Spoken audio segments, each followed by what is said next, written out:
Hello friends, हमारे इस channel में आप सभी का फिर से स्वागत है। मैं कई बार फिर से बिजी हो गया था, इस वजह से वीडियो नहीं बन पा रही थी। तो ठीक है, कोशिश करें कि आज से आपको सारे ही वीडियोस कंटिन्यू मिलते रहें, टाइम टू टाइम मिलते रहें और आपके जितने भी टॉपिक्स ग्रामर में हैं वो जल्दी से जल्दी कवर हो सके। लास्ट हमने जो कवर किया अभी तक वो पार्ट्स ऑफ स्पीच के सेंटेंसेस थे जो हमने कवर कर लिए।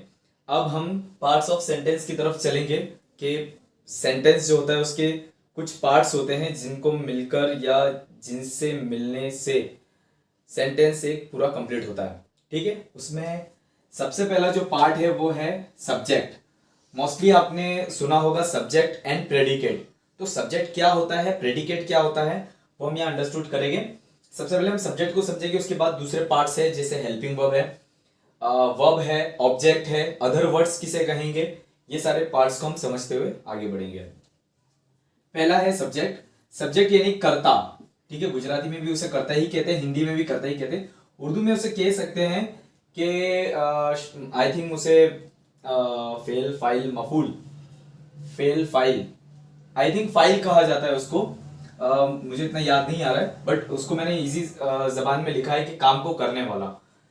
वाक्य में कार्य को करने वाले या वाक्य में जिसके बारे में बात हो रही हो उसे कर्ता यानी कि सब्जेक्ट कहते हैं। ठीक है, यहां पर जो भी डेफिनेशंस मैंने लिखा है वो एकदम ऐसी जबान में लिखा है, ऐसी लैंग्वेज में लिखा है और इजी वर्ड्स का यूज किया है मैंने ताकि आप अंडरस्टूड कर सको। वाक्य में काम को करने वाले, ठीक है, क्लियर। और दूसरा एक पॉइंट जो है वो जिसके बारे में बात हो रही हो। ये दो पॉइंट आपको ध्यान में रखना है। पहला, जिसके जो कोई काम कर रहा है वो, या फिर जिसके बारे में बात हो रही है वो क्या कहलाएगा, सब्जेक्ट कहलाएगा। ठीक है, उसे आप कर्ता कह सकते हैं, उसे आप काम को करने वाला कह सकते हैं। क्लियर। इंग्लिश में उसकी डेफिनेशन लिया है, the subject is the person or thing we speak about. Clear, वही है कि भाई सब्जेक्ट उसे कहेंगे जिसके बारे में बात हो रही है, जो कोई काम कर रहा है, right. For example, the sun was shining brightly. अब यहां पर ब्राइट कौन हो रहा है, शाइन कौन हो रहा है, किसके बारे में बात हो रही है, सन के बारे में बात हो रही है। ये देखो पहला पॉइंट, किसके बारे में बात हो रही है, सन के बारे में, तो सन क्या कहलाएगा, सब्जेक्ट कहलाएगा, right. The dogs were barking loudly. कौन भौंक रहा है, कौन बार्क कर रहा है, डॉग कर रहे हैं। ठीक है, बार्क कौन कर रहा है, भौंक कौन रहा है, डॉग्स। ठीक है, तो डॉग्स के बारे में बात हो रही है और ये जो भौंकने का काम है, ये जो भौंकने का काम है वो कौन कर रहा है, डॉग्स कर रहे हैं। क्लियर, तो डॉग्स यहां पे क्या कहलाएगी, सब्जेक्ट कहलाएगी। Next one is reading is a good habit. पढ़ना या पढ़ाई करना अच्छी आदत है। क्लियर, तो अब यहां पर आप मोस्टली जो स्टूडेंट्स होंगे जिनको वर्ब्स के बारे में पता होगा, वर्ब्स की अलग अलग फॉर्म होती है, 5 फॉर्म्स होती है उसकी। तो आप बोलोगे सर ये रीडिंग, ये तो एक आईएनजी फॉर्म है, जेरेंड फॉर्म है, तो ये कैसे, तो भाई होगा, जेरेंड फॉर्म भी एज ए सब्जेक्ट यूज की जाती है, इसलिए यहां पर अभी ये एज ए वर्ब नहीं आया है, ये एज ए सब्जेक्ट आया है। क्या आया है, एज ए सब्जेक्ट यूज हुआ है, क्योंकि इसके बारे में सेंटेंस में बात हो रही है कि भाई कौन अच्छी आदत है, पढ़ना।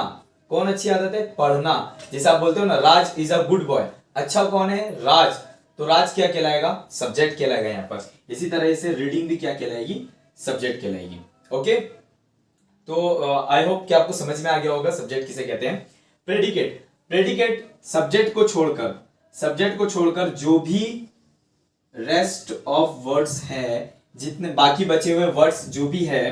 क्लियर, जैसे कि यहां पर द सन, उसके बाद क्या बचा, द सन तो एक सब्जेक्ट हो गया, उसके बाद क्या बचा, वॉज शाइनिंग ब्राइटली, तो ये क्या कहलाएगा, प्रेडिकेट कहलाएगा। यहां पर द डॉग्स क्या है, सब्जेक्ट है। अब इसके बाद क्या बचा, वर बार्किंग लाउडली, ये क्या कहलाएगा, प्रेडिकेट कहलाएगा। रीडिंग सब्जेक्ट है, रीडिंग के बाद क्या बचा, इज अ गुड हैबिट, ये क्या कहलाएगा, प्रेडिकेट कहलाएगा। आई होप सब्जेक्ट और प्रेडिकेट कैसे पहचानना है, कैसे आइडेंटिफाई करना है, वो आपको क्लियर हो गया होगा। इसके बाद हम देखते हैं हेल्पिंग वर्ब किसे कहते हैं।